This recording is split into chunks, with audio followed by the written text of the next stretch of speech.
Nah, sesuatu itu bisa masalah kalau kita merasa bahwa kalau Bapak sebagai tim di pemasaran gampang karena apa? Oh, kalau target nggak tercapai berarti masalah, gitu loh. Udah itu aja. Jadi kalau di tim-tim yang lain kayak operational, oh kalau ada selalu ada barang yang retur terlalu banyak, ini pasti masalah, misalnya begitu ya. Kalau ada transportasi yang dikeluhkan terlambat terus, berarti ini masalah. Gitu aja kira-kira. Ya. Terus yang kedua, meningkatnya biaya. Nah, biaya juga bisa terjadi, itu bisa masalah. Atau kinerjanya menurun, gitu ya. Oke. Nah, biasanya gini, waktu, biaya, performance. Nah, kita coba dari ini dulu ya. Nah, sikap pemecah masalah yang handal. Ya. Kalau kita sudah membiarkan sehari-hari gitu ya, hari-hari ya sudahlah, nggak bisa lagi ya sudahlah gitu ya. Orang yang bisa memecahkan masalah itu kalau dia melihat bahwa ada masalah dulu gitu ya. Kalau Bapak ngerasa bahwa target naik turun tiap tahun, ya Pak nggak bisa Pak karena target kita fluktuatif tergantung season dan lain sebagainya ya. Kalau Bapak itu anggap wajar ya pasti setting kita berhenti. Ya sudah wajar kok Pak. Tiap akhir tahun naik, tiap tengah tahun turun, tiap bulan ini naik, tiap bulan ini turun. Berarti kita nggak pernah bisa problem solver. Gitu ya, karena harus orang yang problem solver itu selalu menganalisa, benarkah setiap tanggal setiap bulan ini selalu turun. Nah, lalu kita cek ke kompetitor ya, kalau punya teman-teman kompetitor tanya, bulan ini kosong, enggak kok, ini bulan masalah tinggi. Wah, berarti ada yang salah tuh. Jadi kadang pendapat kita, statement kita atau cara pikir kita tuh udah terkunci dulu, kunci di hal-hal yang salah sebenarnya, gitu kan ya.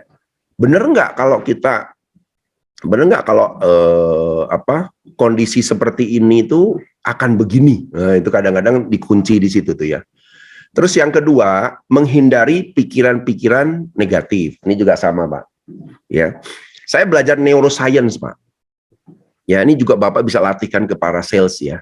Jadi neuroscience itu adalah bagaimana hormon-hormon dalam badan kita ini dipengaruhi oleh cara pikir Pak.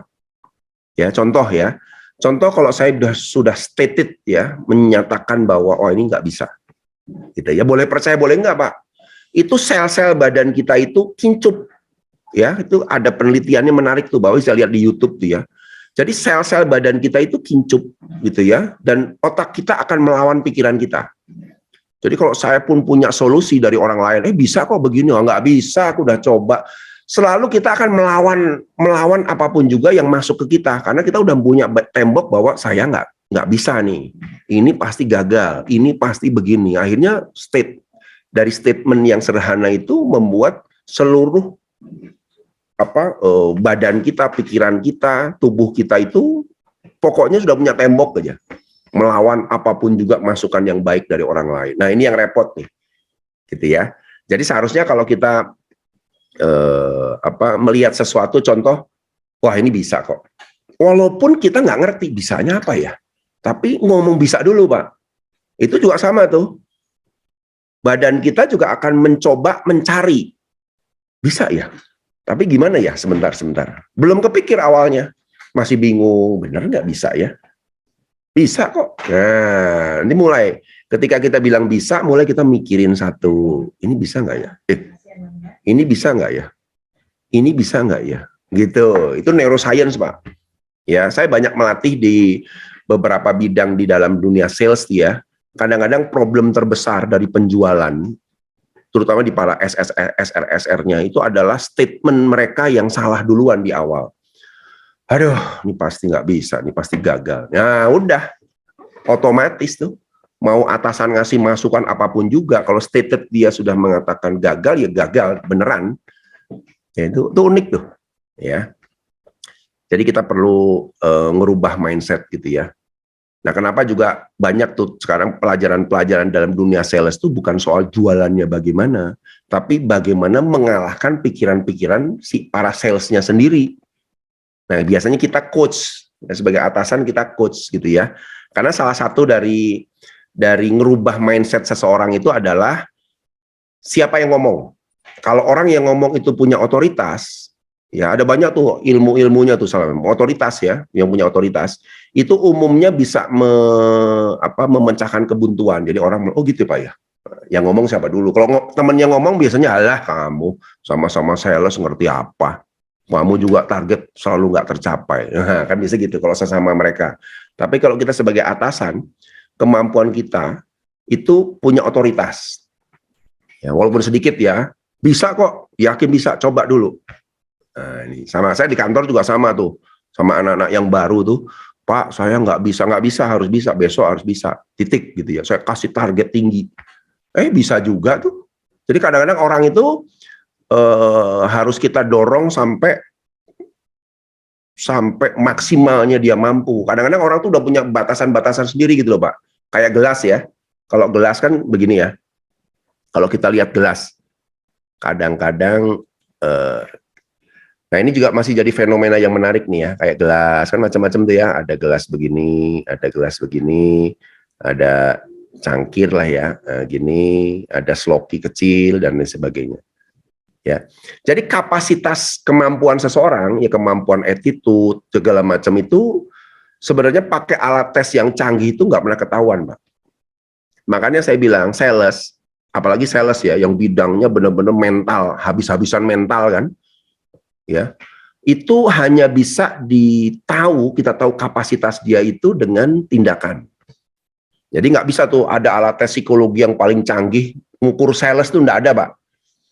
Ya, saya biasanya kalau sudah misalnya ngerekrut sales, misalnya perusahaan ke perusahaan, kan kita juga terima ya hari-hari rekrut sales gitu ya.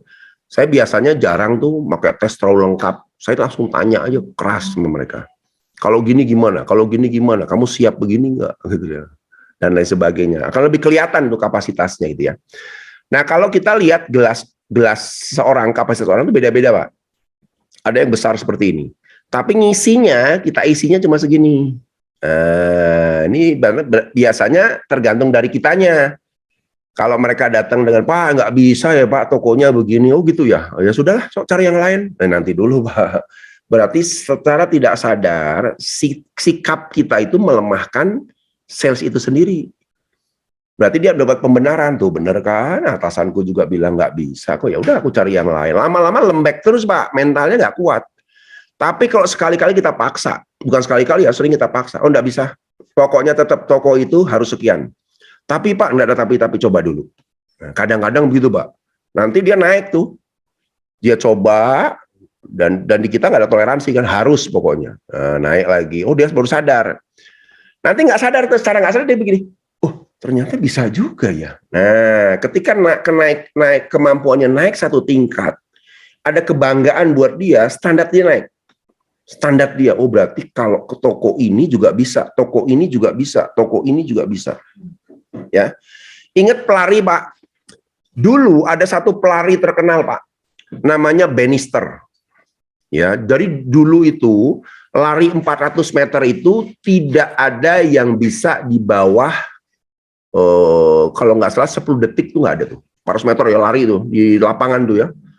Di seluruh dunia nggak ada tuh yang bisa melampaui. Karena semua orang merasa bahwa wah nggak mungkin. Namanya lari 400 meter itu ya minimal 15, 16, 14 udah paling optimal. Tapi si Bannister ini dia coba latihan habis-habisan.